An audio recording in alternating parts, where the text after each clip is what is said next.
Good day everyone. Our topic for today is all about sequence and series. And andito na tayo sa part 2. Let's start. Let's talk about two special type of sequence. Yun ay arithmetic and geometric sequence. So let's start with arithmetic sequence. So by definition, an arithmetic sequence is a sequence in which each term after the first is obtained by adding a constant to the preceding term. Ang tawag sa constant na yan is common difference. So again, this is just a review ng arithmetic sequence. If the n term of an arithmetic sequence is a sub n and the common difference is d, then ito yung tinatawag nating general equation for arithmetic sequence. We have a sub n equals to a sub 1 plus n minus 1 times d. Yung a sub n is the last term, a sub 1 is the first term, and ito yung number of terms, and d is the common difference. Also, the associated arithmetic series, or yung sum ng lahat ng terms ng arithmetic sequence is given by this formula. We have s sub n equals to n times a sub 1 plus a sub n all over 2, or n times 2 times a sub 1 plus n minus 1 times d all over 2. Now, dalawa yung ating formula. Kailan natin gagamitin yung una at kailan gagamitin yung pangalawa? So, yung idea ay kung alam natin yung last term o yung panghuling term natin, gagamitin natin tong first formula na ibinigay. Okay? Para lang mas mabilis kasi alam mo na yung last term. Now, what if hindi ibinigay? Halimbawa, 1 to 100 yung i-add mo, pero hindi ibinigay yung pang 100 term. So, ang gagamitin natin yung pangalawa.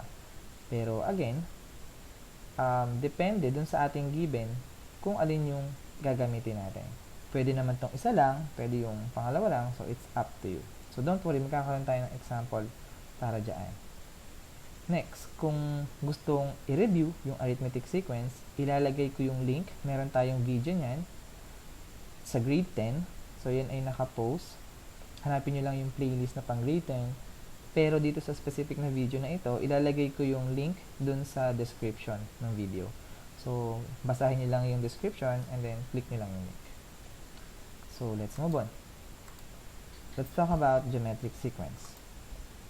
So, a geometric sequence is a sequence in which each term after the first is obtained by multiplying the preceding term by a constant. And that constant is called the common ratio, or simply ito yung R. So, if the n term of a geometric sequence is a sub n and the common ratio is R, then we have the general equation for geometric sequence. We have a sub n equals to a sub 1 times r raised to n minus 1. First term, ito yung common ratio, number of terms, minus 1. And the associated geometric series, so ito yung sum ng finite term ng geometric sequence, is given by this formula. S sub n is equals to a sub 1 times the quantity r raised to n minus 1 all over r minus 1. And also, kung meron tayong finite geometric series, meron tayong tinatawag na infinite geometric series. Kailan siya nangyayari? Kapag yung ating ratio ay between negative 1 and positive 1. In short, yung common ratio natin is fraction. Okay? So, ganito yung magiging itsura ng ating infinite geometric series. So, i-add natin lahat ng terms up to infinity. And meron tayong formula para makuha yung sum niyan. Again, yung meron siyang sum kung ito ay infinite geometric series. So, ito yung formula niya. S sub n equals to a sub 1 all over 1 minus r. Since kayo ay STEM, pagdating natin sa calculus limits, baka i-example ko ulit to kasi isa to sa mga application ng limits. Okay? So, let's have an example ng infinite geometric series. Suppose a sub 1 is 1 and the common ratio is 1/2. So, ano yung mga terms ng ating sequence? We have first term 1 times 1 half, second term is 1 half, times 1 half again is 1/4, times 1 half again is 1/8, 1/16, 1/32, 1/64, and so on and so forth. Now, yung goal natin, hanapin yung sum niyan. Ano ba yung sum niyan? We have S sub n equals to 1 plus 1 half plus 1/4 plus 1/8 plus 1 over 1/16 plus 1 over 32 plus 1 over 64 and so on and so forth until infinity. Okay, medyo strange. I-add natin hanggang infinity and the answer is yes. I-add natin hanggang infinity. So, yung formula is given by a sub 1 over 1 minus r. So, ano ba yung a sub 1 natin? We have 1. Palit natin. Ano yung ating common ratio? Binigay na. Ito ay 1 half. So, magiging yung formula natin is 1 all over 1 minus 1 half. So, kung negative yung ating common ratio, make sure na meron siyang parenthesis kasi magbabago yung kanyang sign dyan. Okay? Simplify natin. 1 minus 1 half to denominator becomes 1 half. 1 divided by 1 half, or simply 1 times 2 over 1, this simply 2. So, yung sum nung infinite geometric series na ito is actually 2. And we're done. Now, bigyan natin siya ng another solution. So, let's have a visual representation of this sum. Okay. Start yung ating sequence ng 1. Okay? So, simulan natin sa isang box. And that's 1. And then, plus 1 half, plus 1/4, plus 1/8, plus 1/16, and so on and so forth. Ganito natin siya i-represent. Okay. Kalahati ng box is 1 half. Ito yung 1 half. Kalahati ng 1 half is 1/4. Kalahati ng 1/4 is 1/8. Kalahati ng 1/8 is 1/16, 1/32, 1/64, 1/8, and keep going until you reach infinity. So, as you can see, papalit ng papalit hanggang mabuo niya yung isang square. So, yung problem kanina, this is just simply ilang box to? 1 plus 1. So, we have 1 plus 1 is equals to 2. And we're done. Okay? So, lahat ng infinite geometric, possible na maging ganito yung ating representation. So, ibig sabihin, kung infinite geometric series siya, meron siyang sum. Okay? So, let's move on. Now, determine if the sequence is an arithmetic, geometric, or neither arithmetic nor geometric. So, madali lang naman siya. Number 1, 2, and number 3. Kapag may common difference, edi arithmetic sequence. Kung may common ratio, edi geometric sequence. Kung walang common difference, walang common ratio, edi neither arithmetic nor geometric siya. So, solution for number 1. Una, itest muna natin kung meron siyang common difference. So, paano ba kinuha yung common difference? So, yung general formula niya is a sub n minus a sub n minus 1. Or simply, kuha tayo ng dalawang terms na magkasunod and then isubtract natin. Okay? So, kung n natin ay 2, so a sub 2 or second term minus 2 minus 1 is 1. So, second term minus the first term. So, gawin natin yun. Second term natin is negative 10 minus first term 5. So, negative 10 minus 5 is negative 15. Now, another one, pwede natin gawin yung third term minus the second term. So, we have 15. Ito yung third term minus the second term, which is negative 10. So, 15 minus negative 10 is 25.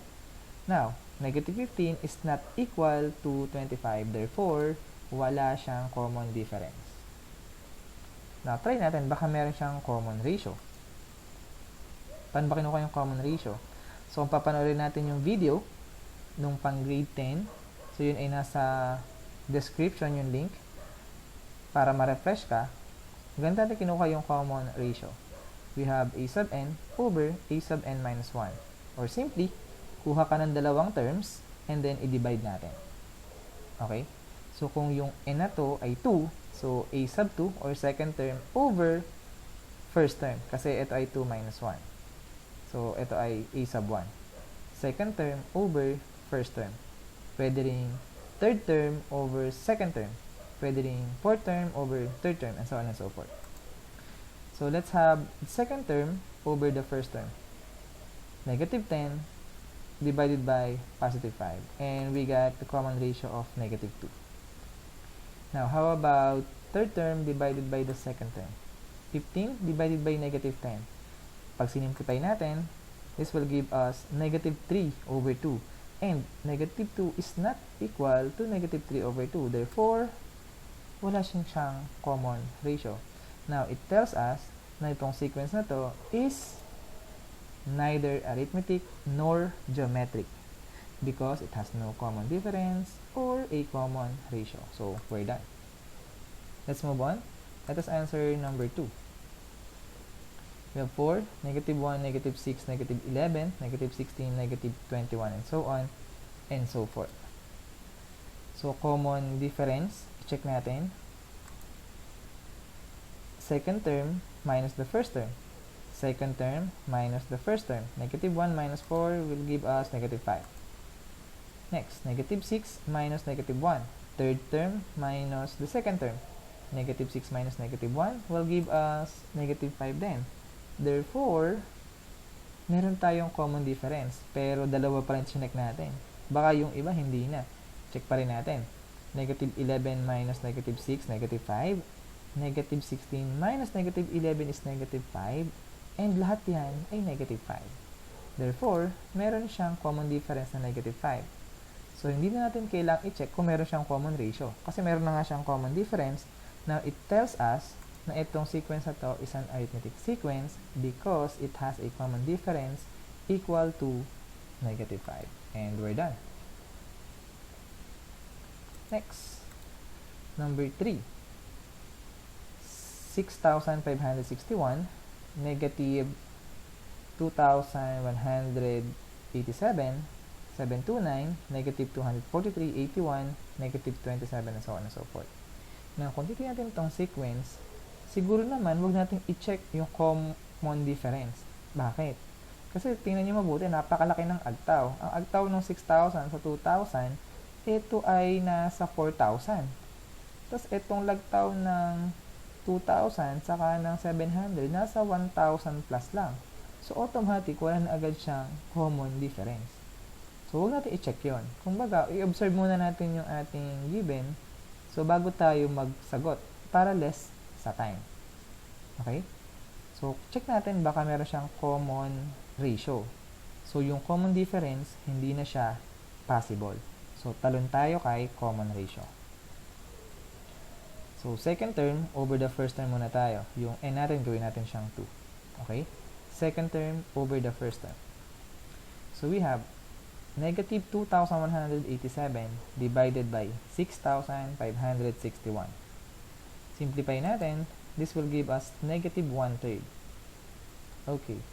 Next, gamitin natin yung third term divided by the second term. Magkasunod. 729 divided by negative 2,187. And this also will give us negative 1/3. At kung titingnan natin, negative 243 divided by 729 is negative 1/3. 81 divided by 243 is negative 1/3. And lahat na yan ay negative 1/3. Meaning, meron siyang common ratio and yung common ratio niya is negative 1/3. Now, it tells us na yung ating sequence is geometric sequence because it has a common ratio of 1/3. And we're done. Napakadali, di ba? So, let's try another problem. Identify the series. So, meron tayong arithmetic series, geometric series, yung sum ng lahat ng terms. Meron tayong infinite geometric series. So, yun lang. Sa ngayon, yun lang muna. So, identify the series. Ngayon, right na gig, ano ba yung NAGIG? Kung ito ay not arithmetic, so NA not arithmetic, geometric series or infinite geometric series. Ulitin ko lang, yung nagig ay not arithmetic series, geometric series, or infinite geometric series. Okay? And also, determine the sum kung meron siyang sum. And write no sum if it cannot be summed up. Okay, kung hindi natin siya ma-i-add, wala siyang sum, so walang problema. Lagay lang natin is no sum. So, let's have 5 example para medyo marami. Mas magaraming example, mas maintindihan natin. Okay, tandaan na yung infinite geometric series lang yung merong sum. And that's a big clue para sa atin. Okay? Number 1. 5, negative 10, 15, negative 20, 25, negative 30. So, actually, nakita natin ito kanina. And alam na natin na ito ay hindi arithmetic at hindi rin geometric. Since wala siyang ellipsis, ibig sabihin ito ay finite. So, alam na natin na hindi siya arithmetic, hindi siya geometric series. So, ano siya? Nagig. Not an arithmetic series, geometric, or infinite geometric series. Okay? Now, paano natin kukunin yung sum? So, i-add natin. So, this is just S sub 6. Bakit naging 6? Kasi meron tayong 6 numbers. Now, i-add natin yan one by one. Pero tingnan mo mabuti. Mas madali kung i-add natin siya by pair. Like, 5 plus negative 10. This is negative 5. 15 saka negative 20 is negative 5 din. 25 saka negative 30 is negative 5 din. So, simply, this is just negative 5 plus negative 5 plus negative 5. Madali na to. S sub 6 equals to negative 15. And yung sequence na to ay not arithmetic, geometric, and infinite geometric series. And its sum, pwede natin siyang i-add. Ang sum niyan is negative 15 and we're done. Okay, so madali lang. So, lalagay natin kung anong klaseng sequence siya, ano yung kanyang sum. So, number 2. Pamilya na rin tayo dyan. Yan ay naibigay na dun sa ating previous example. We know na ito ay arithmetic sequence. So, since naka-add na siya, arithmetic series siya. Yung i-add natin ay from 4 up to negative 91. So, ang tanong, ano ba yung formula? So, meron tayong formula na gagamitin. Since alam natin yung last term, ito ay ibinigay, negative 91. So, gagamitin natin yung formula, S sub n equals to n times a sub 1 plus a sub n all over 2. Meron tayong first term, 4. Meron tayong last term, negative 91. Meron lang tayong maliit na problema. Hindi natin alam ilang terms yan. Okay, so hindi natin alam from 4 to negative 91, ilang numbers yan. Paano ngayon natin hahanapin yung number of terms? So, maaalala natin, meron nga pala tayong formula para sa arithmetic sequence. So, meron tayong a sub n equals to a sub 1 plus n minus 1 times d. So, ito yung mga given natin. Meron tayong a sub 1 na 4. Meron tayong common difference na negative 5. Nakuha natin yan kanina. At meron tayong last term na negative 91. So, ibig sabihin, pwede natin siyang i-substitute to solve for the value of n. So, let's see kung paano siya gagamitin. So, yung a sub n, naging negative 91. Yung a sub 1 naging 4. Yung common difference naging d. No, kung mapapansin, lahat ay napalitan except for n. At itong n, ito yung number of terms. So, kung ilan lahat sila. Okay, so pag nakuha natin yung n, gagamitin yung formula. So, let's try to solve for n.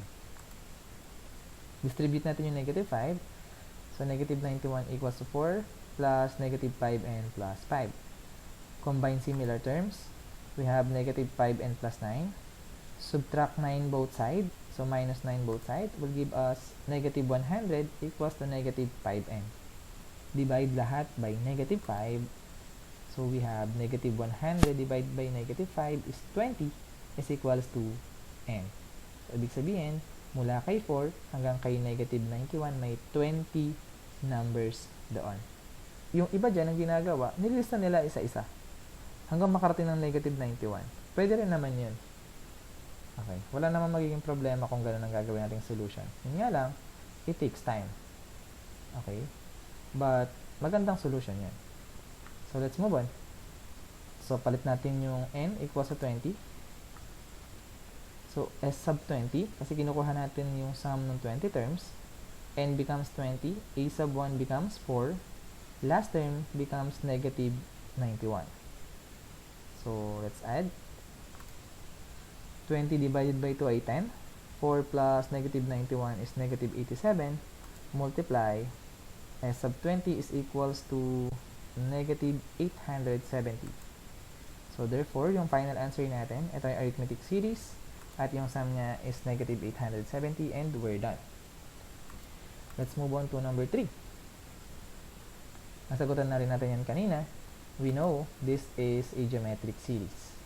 Geometric sequence kasi siya, and since may plus na yan nag-separate sa kanila, so geometric series na siya. Next, ano ba yung formula para sa geometric series? So ito yung ating formula for geometric series. So pwede nyo balikan yung ni-lecture nyo. Okay? So we have a sub 1 times r raised to n minus 1 all over r minus 1. So yung first term natin ay 6,561, and yung common ratio natin is negative 1/3. Nakuha natin to kani-kanina lang. At yung n natin ay 6. Bakit naging 6 yung n? Kasi meron tayong 6 na numbers dito sa ating geometric series. Okay? Meron tayong 6 na numbers na i-add. So we have, substitute natin, s sub 6 equals to 6,561. Yun yung a sub 1. Yung r natin ay negative 1/3. Yun ang pinalitan natin. At yung r sa baba is negative 1/3. So yung n naging 6. Okay? Now, ang tanong, sir, masyadong mahaba, medyo mahirap i-calculate. So, pwede naman tayong gamit ng calculator. Pero, kung gusto nyo i-manual, much better. Wala rin magiging problema. So, this time, tuturuan ko kayo kung paano gumamit ng calculator. Okay, gamit tayo ng calculator. So, calculator Google. So, itatype natin yung ating problem kanina.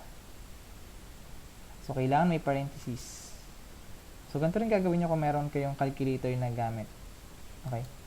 So, dalawang parentheses. Bakit dalawa? Yung parentheses na to, yung una ay para sa numerator, at yung parentheses sa loob, para ito yung laman ng nasa numerator. Okay, so ano ba yung nasa numerator? So, 6,561 times, so kung papansin, sabi ni calculator, pag naglagay ka ng parentheses, dapat i-close mo. Okay, so yun yung nakakalimutan ng iba sa atin. So, open ulit. So, meron tayong 1/3, negative 1/3, so ilalagay natin siya sa parentheses. Negative 1 divided by 3. Ito yung negative 1/3. Now, raise yung caret. So, raise to 6, and then minus 1. So, ito yung buong numerator. So, i-close natin siya na isang parenthesis.